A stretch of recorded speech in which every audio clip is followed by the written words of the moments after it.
Bible ప్రకారము జీవగ్రంథం గురించి అయితే తెలుసుకునే ప్రయత్నం చేద్దాము. జీవగ్రంథం అంటే ఏమిటి? బైబిల్ ప్రకారము జీవగ్రంథం అనేది దేవుని దగ్గర ఉన్న ఒక ఆధ్యాత్మిక గ్రంథం.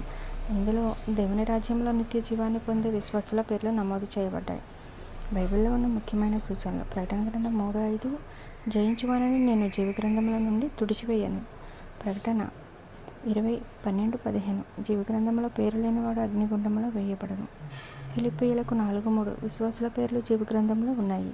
మోషే కాలం, నిర్గమకాండం 32:32-33, దేవుని గ్రంథం నుండి పేరును తీసివేయడం గురించి మోషే దేవునితో మాట్లాడాడు.